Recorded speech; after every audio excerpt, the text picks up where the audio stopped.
Welcome to the party, pal. Your friendly neighborhood master chaos. Back with you once again. This is Coronado Beach, San Diego. I apologize for the wind hitting the mic. Can't be helped. There's a beautiful stretch of beach here. The uncommon gray skies above it. You don't normally see that. But here we are. And where are we? Well, we're staying at the Del Coronado Hotel. And if you know anything about this channel, you know I love movies, love collecting movies. A couple of my favorite films in my physical media collection were filmed at this hotel. Of course, plenty of other movies were filmed here as well, but two of the most well-known movies that are in my collection are going to be addressed today in this video. So I hope you'll join me as we talk not only about the history of the hotel, but the cinematic history of the films that were shot at the Del Coronado Hotel. Damn, I love that gray sky. Something about it makes me happy. The stretch of beachfront is also part of the Del Coronado, also known as the Del. Not following that running guy, he just so happens to be in my shot as I'm panning. That's the hotel proper there. Beautiful, famous tower right there, that centerpiece. That was featured in many, many movies, used as a Nazi stronghold in my second movie that I'm going to be talking about today. But of course, we can't talk about the Coronado and its cinematic history without addressing Some Like It Hot. Billy Wilder's Some Like It Hot, to be exact. This is the Criterion Blu-ray. Here's a look at the back. Feel free to pause if you want to take a look at the special features. Lots of really great stuff. You get a there's a commentary track, right? You get a commentary track from a film scholar, and a really lovely interview with what's his face? I'm blanking on his name. My God, Tony Curtis and Leonard Maltin together. Some Like It Hot, one of the great comedies, probably one of the greatest comedies of all time. In the film, Tony Curtis and Jack Lemmon, here seen in drag, are musicians, and they're on the run from mobsters who, well, basically they were on the location during the St. Valentine's Day massacre. They were witnesses. They're on the run, and the only way they can hide out is to dress as women, and basically do their best to portray females as they hide out in this all-girl band that is playing at a hotel in Florida known as the Seminole Ritz. Of course, it really isn't the Seminole Ritz. It is the Del Coronado, doubling as a Florida hotel. And in black and white, you couldn't really tell. I mean, this could pass for Florida. Absolutely. Absolutely. I mean, there's a lot less, nasty people out here than you would normally find in Florida. And I can say that because I'm from Florida. Some Like It Hot, shot right here. Now, they only shot, from what I know, the exteriors. All the hotel stuff was shot in Hollywood, in studio lots, like any other production back in the day. But the exteriors were shot here, as well as some of the crucial moments in the movie that involved Tony Curtis seducing Marilyn Monroe on the beach. That stuff was also shot here, because whenever they're talking, I'll show you footage of this if I can, little pictures. You see the unforgivable, the unforgettable is the word.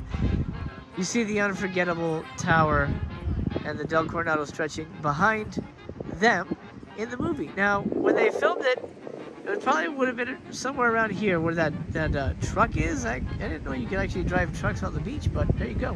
Look at that guy's driving a truck on the beach. Like a dune buggy. Okay, cool, man. Actually, that looks like a lot of fun. But it would have been somewhere around there, because the angle of the shot, that was a little closer. We're a little sort of farther out. We're by the beach bungalows here. But yeah, it would have been right over there. Tony Curtis, Jack Lemmon, and Marilyn Monroe hanging out. And by the way, ghost story, if you remember from our ghost hunt, Marilyn Monroe is seen here every once in a while. Apparently they see her walking along the sand. At least that's one of the reported sightings of Marilyn's ghost. Some Like It Hot. If you have not seen it, I highly recommend you watch it. This is a masterpiece film. One of the great comedies. I'm not kidding when I say that. I really, really mean that. It is a wonderful, wonderful movie, and you owe it to yourself to watch it. Pick up the Criterion release, special features galore, and it is worth your time. Okay, let's explore a little bit, and then we'll talk about our second movie.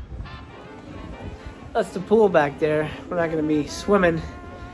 We don't have time for swimming, man. We got to talk movies. Movies is where it's at.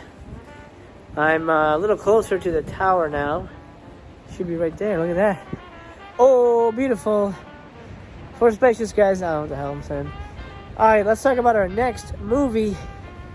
And one that is action-packed.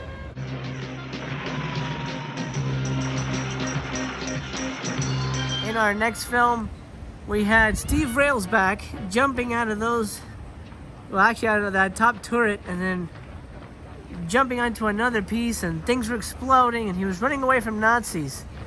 What movie was that? The Stunt Man here, the Richard Rush film. Richard Rush actually just passed away, so rest in peace, Mr. Rush. The Stunt Man, starring Peter O'Toole, of course, Steve Railsback, and Barbara Hershey, the beautiful Barbara Hershey, the voice of E.T. Very strange, but here I have I think it's fairly rare, the Anchor Bay limited edition, limited to 100,000 units. Can you believe that? They made 100,000 units of this. I think it's sold out, and it's hard to find now, but and I believe David Gregory from Severin Films had a hand in this. Check out these special features. The 2-disc edition here brings the all-new 114-minute documentary written and directed by Richard Rush, including interviews with the cast. So it's not only the movie, which is over 2 hours, but it is a feature-length documentary about the making of the movie. Well, what is The Stunt Man? If you've never seen it, if you've never heard of it, it's about a man who's on the run. He's a Vietnam vet. He's on the run from the cops, and a director, Peter O'Toole to be exact, takes him on as a stuntman in his latest production, which is filmed right here at the Coronado Hotel. Now, they never give it a name, but in the movie, there are nameplates and name tags and hotel markings. So you know it is 100% the Coronado. I mean, it's unmistakable, this location. Cannot be anything else but the Coronado. This, as a filmmaker, I think is a masterpiece film. I love movies about movies. The Stunt Man is one of the greatest movies about movies. Not only is it sort of about everything. It's focused on stunt men, but it's really all about directors and writers and actors and producers, how they all sort of coalesce and how they coexist and how they work together. It was a wild movie. Very funny, very strange, very energetic. Peter O'Toole gives in my opinion, a career best performance. I mean, he's not as good as when he appeared in Phantoms with Ben Affleck, but he's really good in this. He's damn good in this, to be exact. The Stunt Man is a great movie. This is a limited edition again. I don't know if you have it in your collection, let me know. But I got 6,526 out of 100,000. Yeah, feel free to pause if you want a little bit more information on the film. It was nominated for Best Actor for Peter O'Toole, Best Director, and Best Adapted Screenplay. Phenomenal movie. This is a movie that gets forgotten about. Not a lot of people talk about this movie, and that's a shame. It is a masterpiece film. It is a wonderful film. If you love movies and you love the art of making movies and you love behind the scenes looks at making movies, The Stunt Man is a film that honestly you cannot go wrong. It is so damn good. It's so well put together. It blows you away. And the tower, of course, this plays a big part in the movie. One of the big stunts in the film is, like I said, Railsback escapes. He jumps out of there. He's being shot at. There's biplanes shooting as well, explosions. I think they built some tower pieces here that blow up in the movie, because obviously they're not going to blow this up. But I think he slides out of there and he jumps out. He fights some Nazis. There's like nudity. Some good stuff, man. This is a really solid movie. Barbara Hershey is amazing in this. Peter O'Toole's amazing. And Steve Railsback, my God, it's an amazing cast.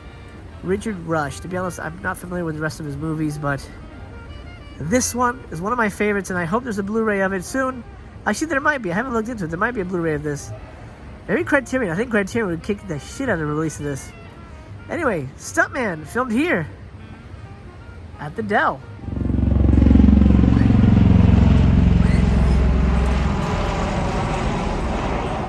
Woo, well, there you go. That's today's video. I love being here. I love this place. And I love these movies. I love movie history.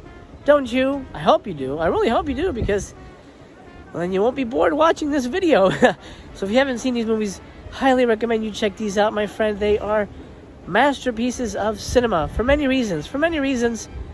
But also, they were shot here, and this is a very historic, very haunted location. Okay, the vacation continues. I hope this video has found you happy, healthy, and well. This has been your Flame Neighborhood Mastercast, sending you a lot of love right here from the coast of California in the Del Coronado Hotel. I love you. As a matter of fact, I love you just the way you are. Take care of yourself, and I'll see you hopefully real soon, because I remain to be continued.